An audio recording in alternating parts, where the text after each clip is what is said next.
Our panel tonight, Rick Green, constitutional coach, Sam Sorbo, and the one that keeps us all in line, Keisha Russell from First Liberty.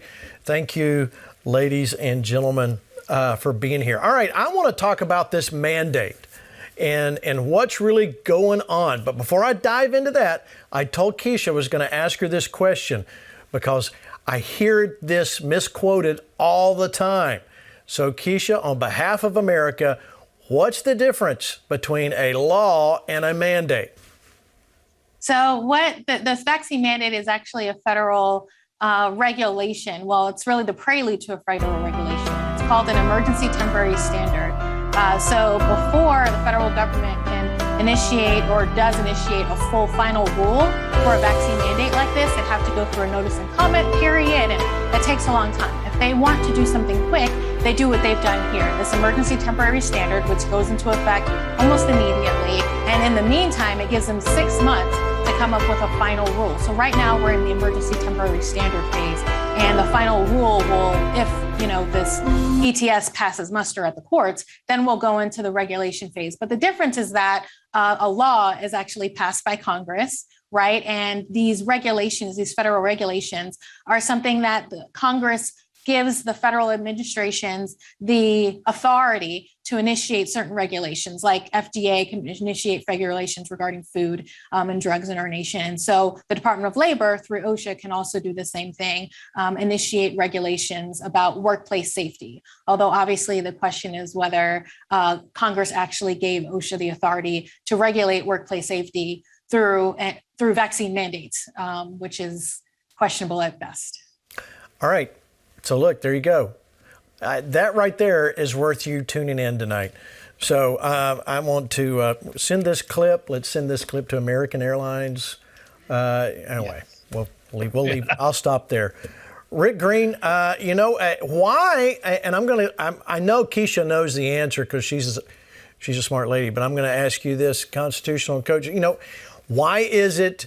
I want to hear from you. Why is it we got to go through OSHA? I mean, it's she kind of alluded to that, but tell us again, why is OSHA even involved with this? They're supposed to make sure you don't step on that top step of the ladder.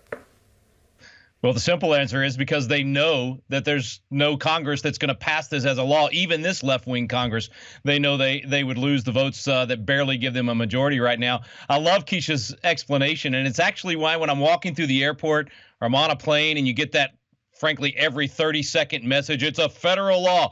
Every time I hear that, I do the Hunger Games sign of defiance, and I whistle, and I just make sure they know, I know this isn't a law. You should know it's not a law. I even tell the TSA agent when I walk up, because I don't wear my mask in the airport, but when they say you got to have it to get through security, I say, just tell me if you watched Schoolhouse Rock as a kid. You remember that song, I'm a Bill, from Capitol Hill? Where there's a House and a Senate elected by the people? That's where the laws are made, not by some tin-pot dictator going out on the balcony and giving his speech to make a law, which is how we seem to be governed in the United States right now. Okay, sorry. I know you said you didn't want to go that far, Gene. All right. No, so does that work for you at the airport? Do they just let you through like that?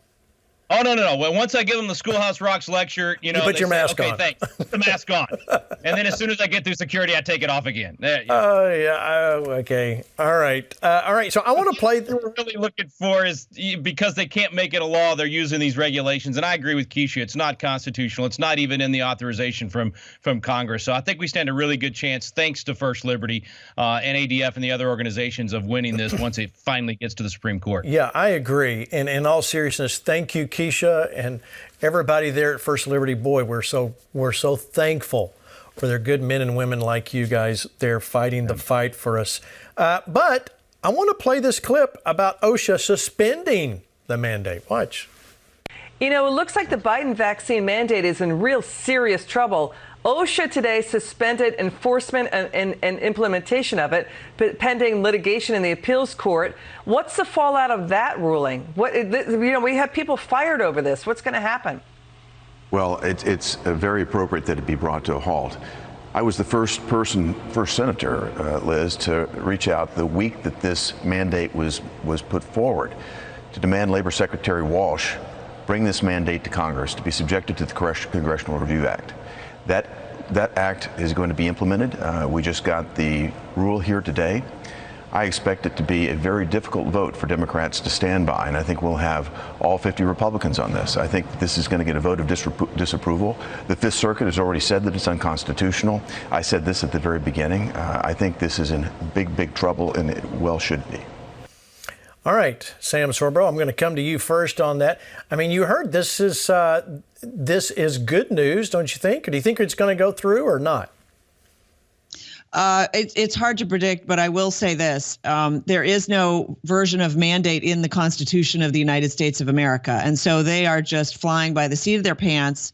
And what's unfortunate here, and Rick sort of alluded a bit to this, is we are now ruled by a panoply of unelected bureaucrats between the EPA, Osha, and the rest of them. And the reason for that is because we are electing politicians who refuse to make decisions because they are too beholden to the polls to actually govern. And so what they've done is they've just institutionalized all of these different bureaucracies to not pass laws, but to just make their own mandates, their own sort of determinations. And it's a tremendous burden on the people of the United States of America that now our government is comprised of unelected bureaucrats, and we're losing our freedoms every day because of it.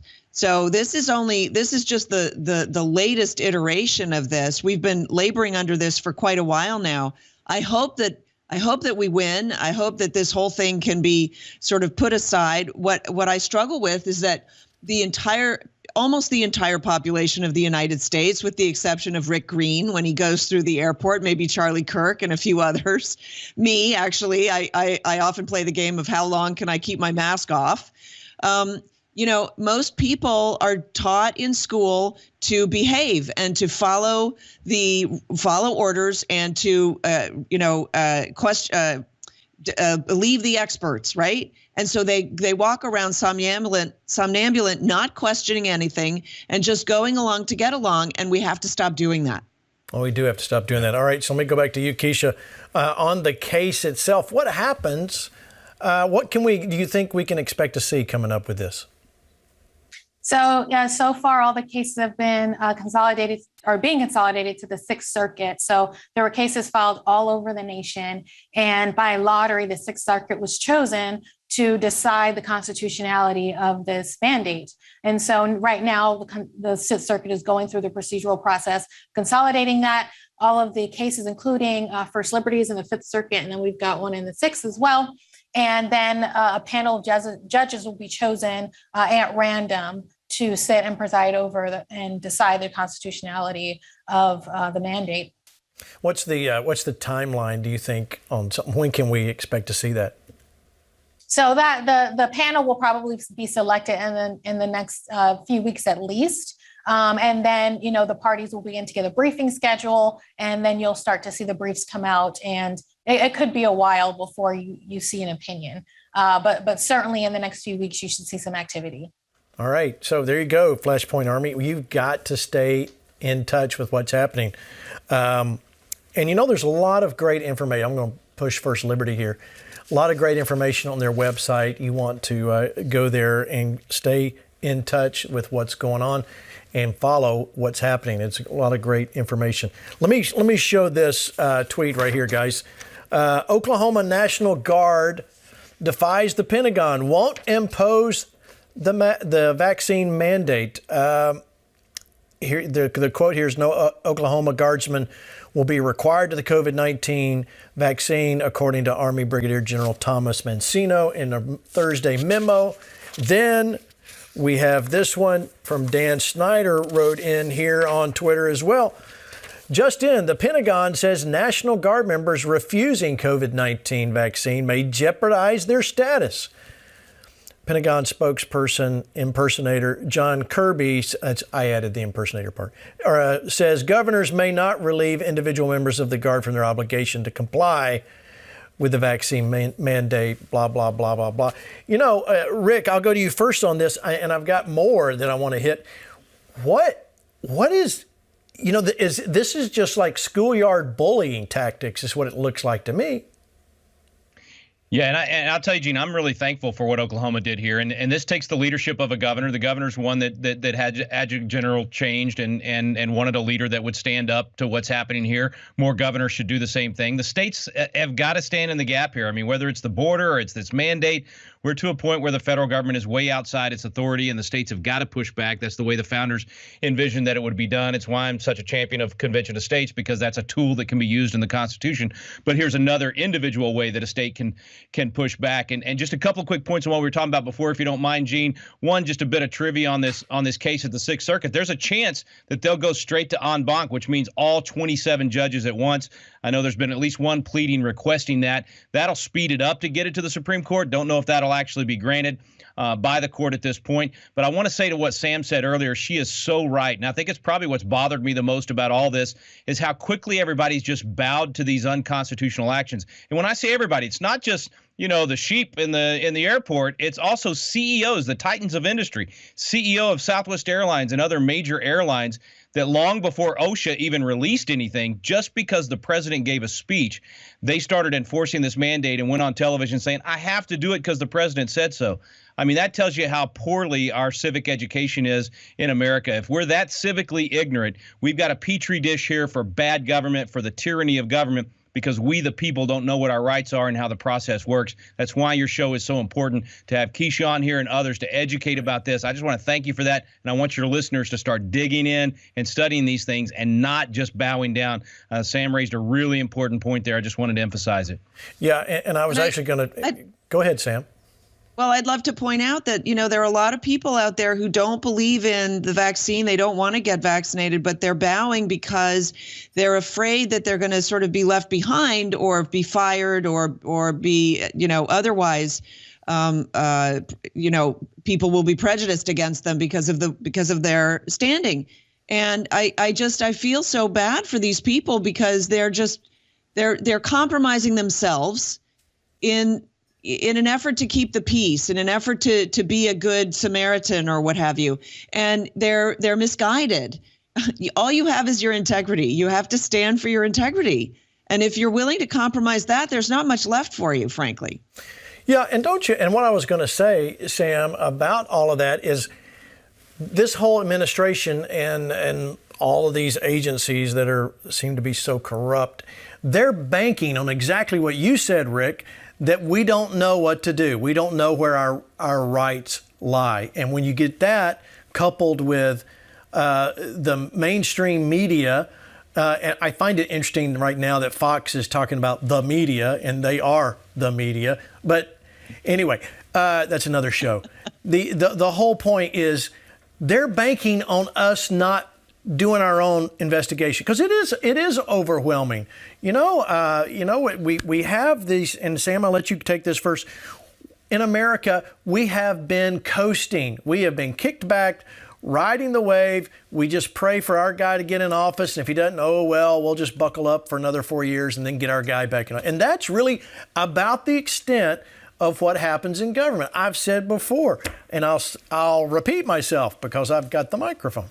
The whole point here, people don't get involved until it affects the price of bread and the gallon of gas. That's when people decide to go, hey, wait a minute, what's going on? And by that time, it's too late in many respects. So it's a long, hard turn back around. All right, Sam, I'll give you first go at that.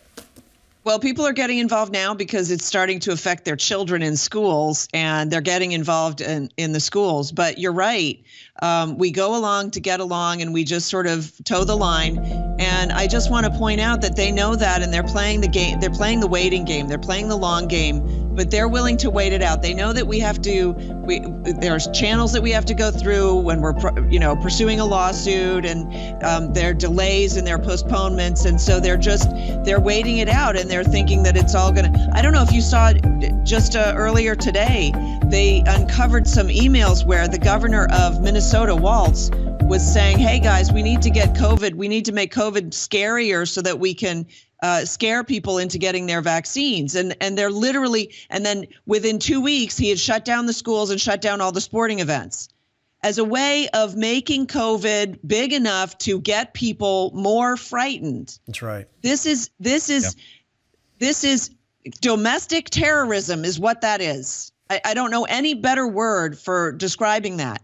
And that we are not prosecuting the individuals that are perpetrating this on the United States of America is mind-boggling to me. And I'm predicting that there is going to be hell to pay coming up, but only if good people get involved and start speaking out. And you're right. And we saw this happen. You know, all right, I'll just touch on Virginia. We got so much stuff, so much ground to cover. But Terry McAuliffe, you know, he went down the path. I mean, I'm just like, really? You're in politics and you actually say to people, parents shouldn't have the right to decide what their children learn? I'm like, how stupid was that? And of course, he stuck with it because he was in bed with the school unions and everything else.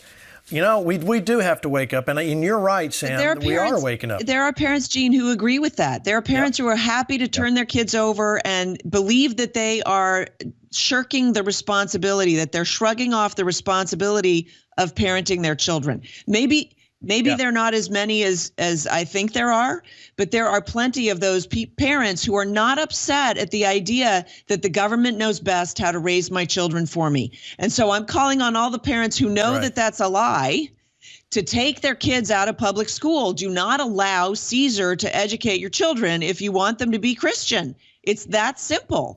Yep. And the fact is, watch my show on Epic TV, and I will prove to you that our education system in the United States is engaged in the opposite of education. It is not an educational system at all. They are schooling your children. They are not educating them. They're doing the opposite of that. Yeah, absolutely. All right, People are waking up, and so people are getting angry and frustrated with this whole thing. COVID has been extraordinarily divisive. And that's unfortunate, but at the same time, it's sort of separating the wheat from the chaff. I would encourage the Navy SEALs to join the new Oklahoma militia, and maybe we can go from there. I mean, look, we've got all of our frontline health responders were heroes a year ago today, and now all of a sudden there's so many of them that have become persona non grata because they refuse to get the vaccines. And frankly, if you have too many of the healthcare workers who are refusing to get the vaccines, it kind of makes you wonder, do they know something that the rest of us don't know? Because they were on the front lines treating the COVID patients. So the whole thing is fraught with all kinds of questions. And if you're not questioning, then you're simply schooled, and you don't know enough to question, because now is the time we should all be questioning basically everything that's coming out of government these days. I'm lucky that I live in the free state of Florida, but Tennessee, the governor of Tennessee, I heard just said, okay, no more COVID restrictions. We're done with that. So maybe there's a way out of all of this, and maybe the left has overplayed their hand a bit, and some of the middle of the road people are waking up and saying, well, that's not really tyranny's not really the place where I thought we were going to go. Right. So we'll see. Rick, maybe you need to do a few more lessons on the struggles that communism brings for the people in the United States who just don't get it yet.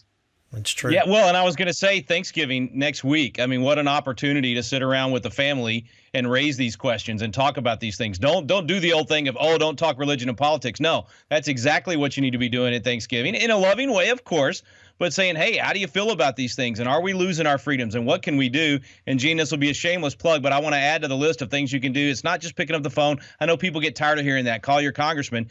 You need to be sitting across the room in your living room or at your church with other believers, studying these things and having the chance to look them in the face and realize you're not alone. There are other people in your community. If you'll raise the banner, there are people waiting right now to rally around you and be a part of that solution. And so the shameless plug is do a Constitution class, do our biblical citizenship in modern America class. Right. And I'm telling you, I know this because there's thousands of them happening right now all over the country, and I hear all the stories. It gives people hope. You learn the truth. You learn that America is a good nation. We've been the greatest national force for good in the history of the world. And you realize that, hey, there are things I can do in my community to restore liberty and restore the Constitution. So that's a real action step. It's measurable, and you'll build a little group of patriots in your community to go testify at the school board, to get involved in the city council race, to make calls and do letters together to your legislature. So you need to get around other people that share these things and want to be a part of it. They're looking for somebody to do it. You can be the catalyst in your community for that restoration of biblical values and constitutional principles. Excellent. Yes. All right. So we got a heart out here with Keisha. So I want to change gears here a little bit. Keisha, the Texas heartbeat bill, Mississippi, tell us what's going on there.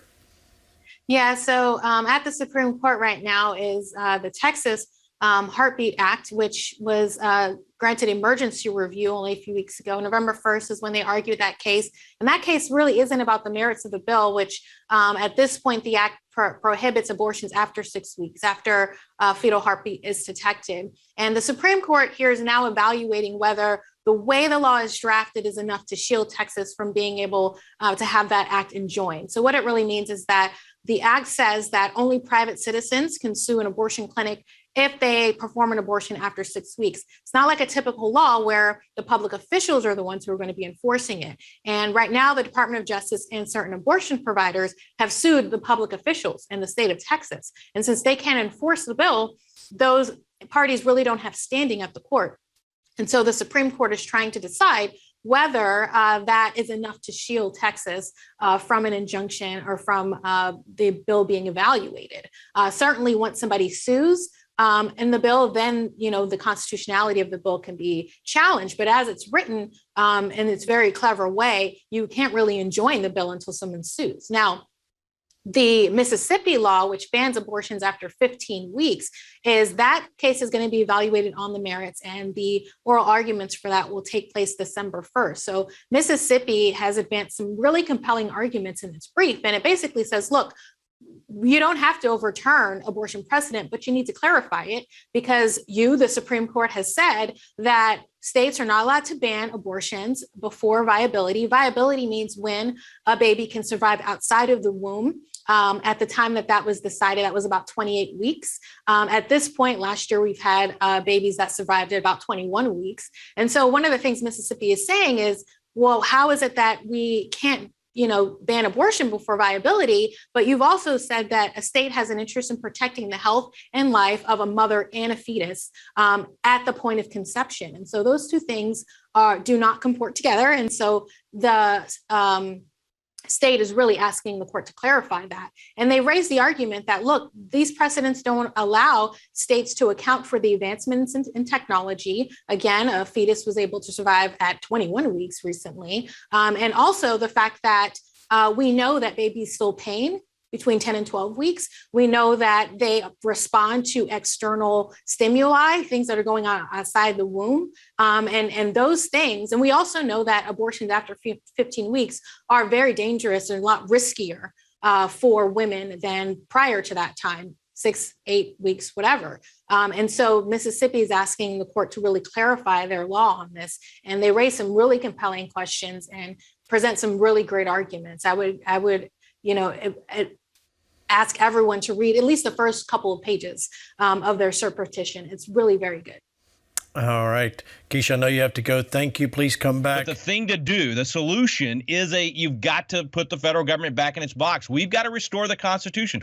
Currently, we live under the Courtstitution. So we live under whatever those justices, they get in their black robes, they stand around that kettle, they throw a phrase in here and a phrase in there, and whatever that witch's brew turns out to be, these unelected, unaccountable lawyers in Washington, D.C. are making law for our country. That's not the design of our country or of our Constitution. So we've got to restore it.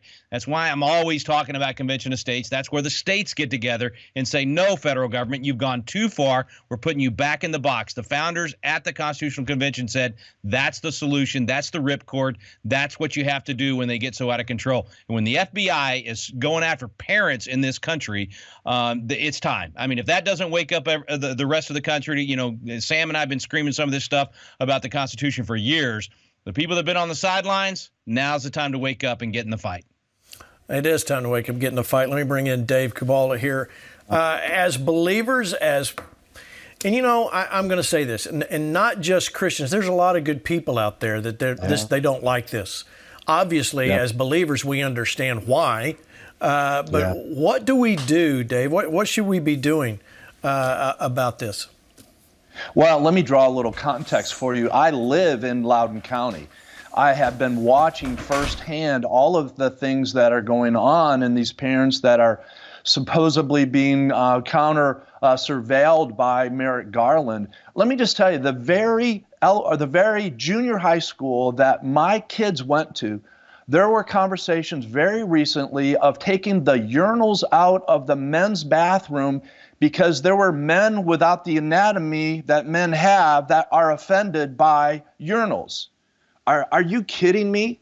It is that kind of stuff that is going on, that faith-minded men and women and just conservative men and women who are parents who have kids today are saying no more. I tell you what's happening. There's brush fires of freedom going around across this nation. Loudoun County is a perfect example.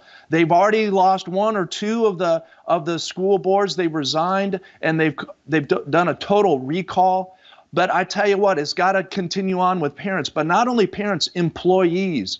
Many of you have heard of Tanner Cross, an elementary PE teacher, and he stood up because he didn't want to call young boys girls and young girls boys. He said it was against his religious beliefs. And we totally agree with him, and he fought the fight. And just this week, he was reinstated, plus legal fees. I agree with Sam Adams that says the intolerant minority has got to consistently set brush fires of freedom every chance we get. I like that, brush fires of freedom. All right, I'm going to read you just a little piece of this letter Jim Jordan sent to Merrick Garland. He says, Dear Attorney General Garland, last month, during your testimony before the Judiciary Committee, you testified Department of Justice and FBI, I'm paraphrasing now, were not using federal counterterrorism tools to target concerned parents at local school board meetings.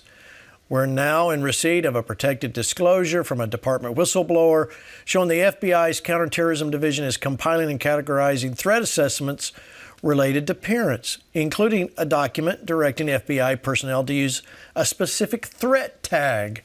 Sam, I'm going to let you talk about this. Is what they're wanting. But before you comment, because I know you've got a comment. Let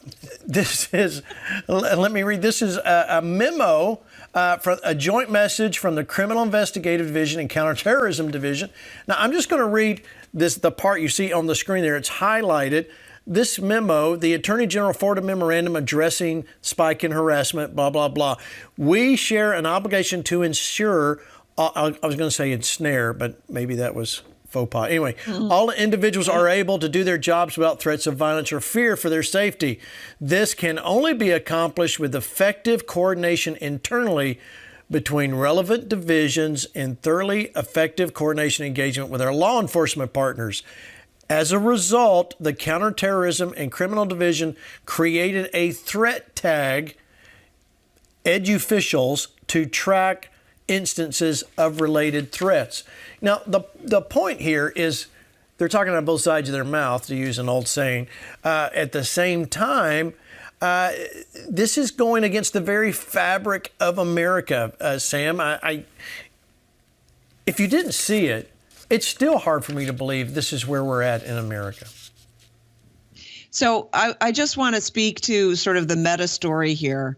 The idea that the FBI is now targeting parents, we really ought to take that on its face and look at this and say, okay, so the FBI is anti-America. I mean, let's just straight up. The school boards want your children, and they want to be able to indoctrinate them exactly the way that they want to do, and they don't want any pushback. I don't know if you saw the video of the one school board member who told parent after parent, you're done. We don't want to hear from you anymore. You be quiet. This was during public commentary. Okay, so they don't want to hear from us. And so the idea that parents are showing up and saying, hey, get the CRT out of our schools, do this for us, do that for us. No, they don't work for you. It's like you have a cleaning woman who poisons your coffee. And so what do you say to her? You say, stop poisoning my coffee. But the fact is, she'll find another way to kill you. That's what she wants. It's not that she wants to poison your coffee. It's that she wants you dead. It's not that the school boards want to teach your children one thing about gender or one thing about race. It's that they want to take their souls away. Okay?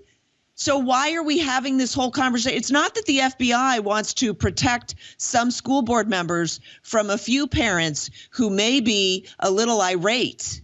It's that the FBI wants to target parents and disengage them from public discourse and shut them up, shut them down, lock them away, okay?